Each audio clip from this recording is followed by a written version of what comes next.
It's Patrick Hutzel from intensivecarehotline.com with another quick tip for families in intensive care. Today I have an email from Ellis who says, "Hi Patrick, no luck in waking my dad up. His pupils are still not reacting. He's never had a seizure before. His liver isn't doing great and recently had a pneumonia and sepsis, but he seems to be a bit better. Now we're hoping to get him back to the UK. He's currently in an ICU in Spain. The language barrier is hard. They said they can't tell if any brain damage until he's awake. I'm scared he won't wake up. I think he needs a lot of time, though, due to being on such high sedative medications. He's now on lacosamide, lorazepam, and CBD oil. What are the chances of him waking up?" Alice, thank you so much for writing in.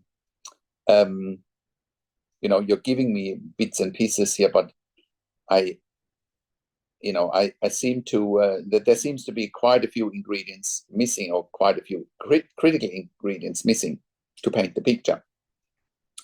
Like I've been saying for a very long time, the biggest challenge for families in intensive care is simply that they don't know what they don't know. They don't know what to look for. They don't know what questions to ask.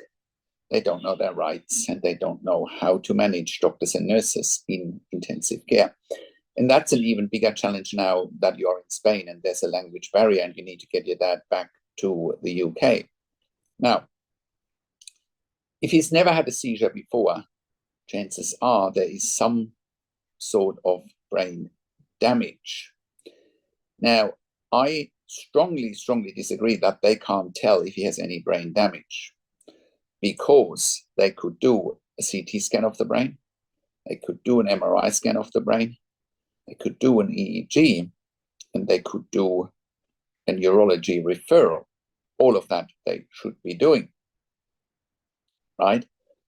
So if he's on high sedative medications, right, like lacosamide, lorazepam, and CBD oil, yes, it might take him a while to wake up. But given that he's got pneumonia and sepsis, he probably also has a lot of issues to deal with that need to be cleared first, i.e., if he's got a pneumonia, well, what type of pneumonia? Is it a bacterial pneumonia? Is it a viral pneumonia? Is it a fungal pneumonia? If it is bacterial, are they giving him antibiotics? If it is viral, are they giving him antivirals? If it is fungal, are they giving him antifungals, right? Once the pneumonia is cleared, then steps should be taken to wean your dad off the ventilator. Now, you're saying he also has a sepsis, which might be secondary to the pneumonia. Well, if he's got a sepsis, what should they be doing? Well, if he's got a sepsis, he should be looking at, giving him, again, antibiotics, antivirals, antifungals, depending on where the sepsis originates from. Have they done the sputum sample? Have they done the urine culture? Have they done the blood culture to find out where the sepsis is? If he's got sepsis, he's probably on inotropes or vasopressors, right? Because his blood pressure would be compromised. It would be low, probably almost to a point where it's not compatible with life, or where it might cause organ failure, right? That's why he probably needs the vasopressors and the inotropes, right? So he's probably not quite in a position yet where he can go back to the UK. Now, even though it's possible to fly critically ill patients around the world, right, it's better when patients are stable, right? I don't know how ICUs in Spain operate, whether there are any translators, I wouldn't know. But, the next steps are to stabilize him with what I just mentioned, and then get him back to the UK. But there's nothing stopping them from doing a CT scan, MRI scan of the brain, or an EEG. There should be absolutely nothing stopping them. Okay, so also, if he's not waking up, another consideration here is, should he be having a tracheostomy before going back to the UK, right? You haven't shared how many days it's been since your dad's been in ICU. Those are all considerations for you to take into account. How many days has he been in ICU for? If he's not waking up, if it's more than 10 days, would it be safer to do a tracheostomy and then fly him back to the UK? So a lot of things that need to be considered here, Alice, right? But as always, I strongly recommend you get access to the medical records as quickly as possible.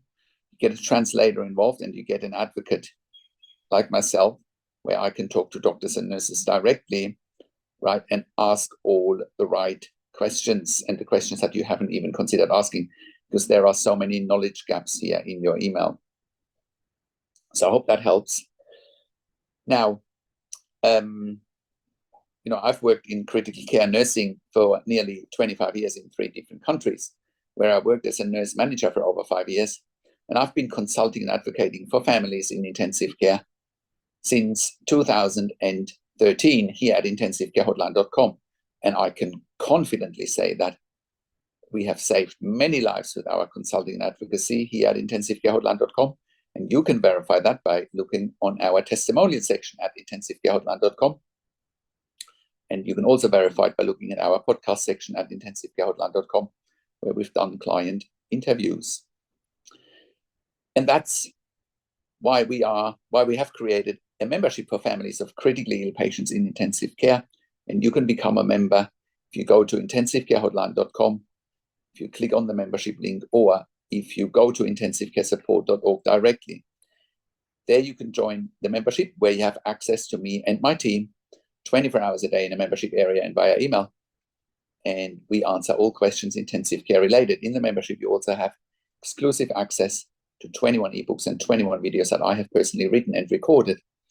And you can, with all of that access to me and the additional resources, you can make informed decisions, have peace of mind, control, power, and influence, making sure your loved one gets best care and treatment so that you can influence decision-making fast. So join us in the membership, where we have helped hundreds of members and their families, helping them, saving their lives, getting better outcomes, showing families how to manage intensive care teams so they don't manage you. I also do one-on-one consulting and advocacy over the phone, Zoom, WhatsApp, Skype, whichever medium works best for you. I talk to you and your families directly. I talk to doctors and nurses directly. I represent you in family meetings with intensive care teams. I handhold you through this once-in-a-lifetime situation that you simply can't afford to get wrong. And when I talk to doctors and nurses directly, I will ask all the questions that you simply haven't considered asking, that I can ask with my 2.5 decades worth of intensive care nursing experience. We also do medical record reviews in real time so that you can get a second opinion in real time. We also offer medical record reviews after intensive care if you have unanswered questions, if you need closure, or if you are suspecting medical negligence. And all of that you get at intensivcarehotline.com.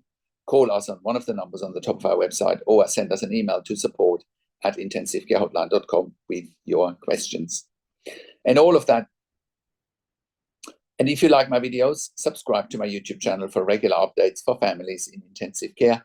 Click the like button, click the notification bell, share the video with your friends and families, comment below what you want to see next, what questions and insights you have. I also do a weekly YouTube live where I answer your questions live on a show, and you can you will get notification for the YouTube live if you are a subscriber to my YouTube channel, or if you are a subscriber to my intensivcarehotline.com email newsletter at intensivcarehotline.com. Thank you so much for watching. This is Patrick Hutzel from intensivcarehotline.com, and I will talk to you in a few days. Take care for now.